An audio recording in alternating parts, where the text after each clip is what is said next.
Alright, this is day 14 of my self-improvement journey.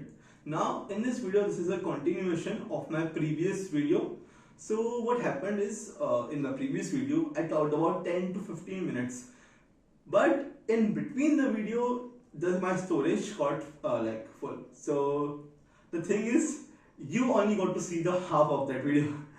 I made the full video, but now I have to re-record it again. So, I'm gonna do that. I cannot, do that. So, now, talking about it, I was talking about the version's capability issues. So, when you are going from an older version to a newer version, you start to introduce new complexities, new problems.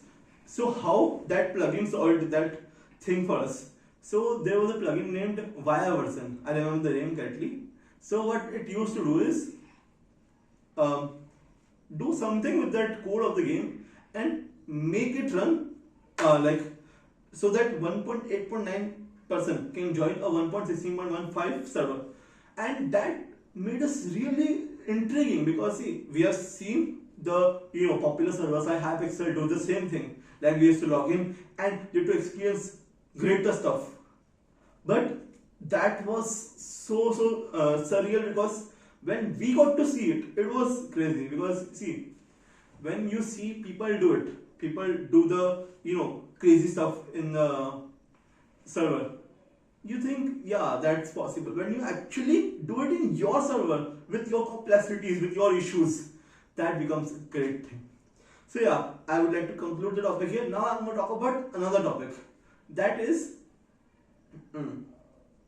the life after our Astral SMP. Yes, I remember the name. See, so yesterday that I made the video, I realized I forgot the name of the SMP that made us really intrigued.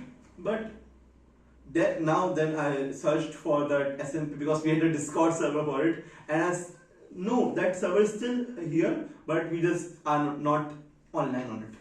But I must tell you, that was a crazy time in our lives. So yeah, so I looked up the name and it was Astral SMP. We had a even crazy logo of it. I remember that was crazy. I remember one time with my friend, we were designing the hub. Basically, if anyone is familiar with Minecraft servers and all, you have to make first of all the spawn island. Spawn island is basically whenever the person joins the server, he will be redirected to that particular island. That island will be his only place to join. So I was talking about when a person joins a server, so he will be directed to a spawn island. Now what that spawn island is basically a hub. What is hub? Hub is basically a place where the person can access another islands by just clicking on an NPC. NPC is a non-playable character. You might have known from GTA games or any particular game. In gaming terminology, NPC is basically non-playable characters. They are just there so that you can continue. If it's a story game, you can continue the game like they play the part of the story.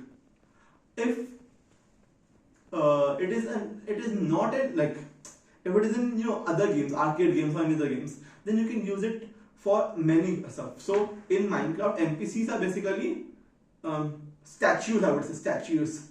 You can click on them and it will be teleported. Let's say here's a statue of that NPC.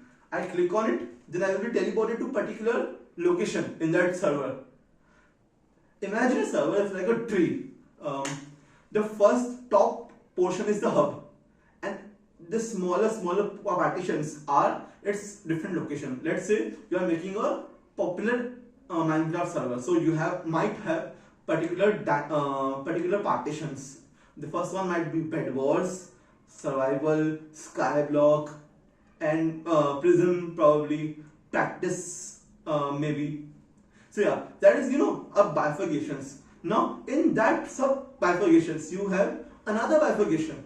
So imagine, let me first introduce you to the Bedwars game. I might have talked about it in my previous video, but I don't remember because half of it got cut out. So Bedwars is a particular game.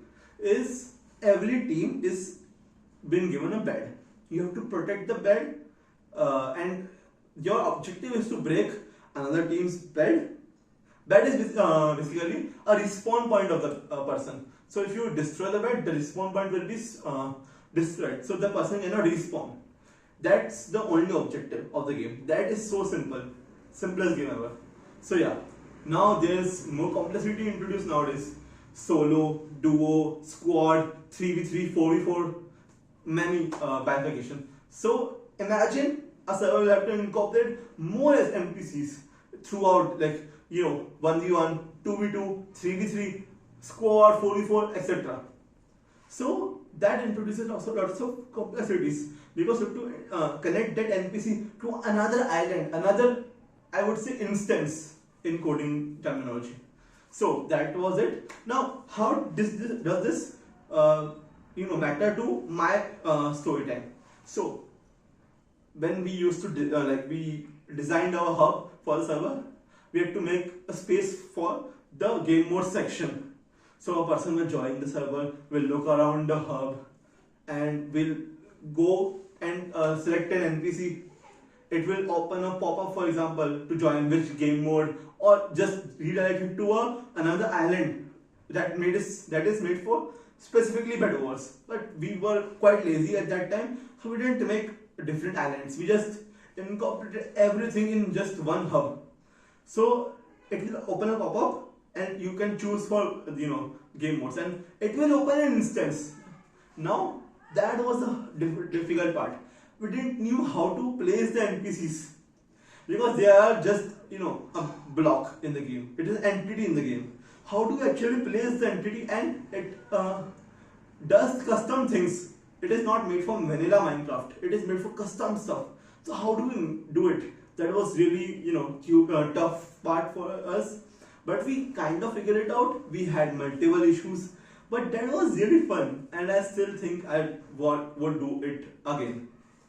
So I'm just hoping that one day that I will be free from all my stuff, and I would go again with my friends, and we would build another server, because that was one of the crazy points of in our lives. So I would like to end the video here, and I'll see you in the next one.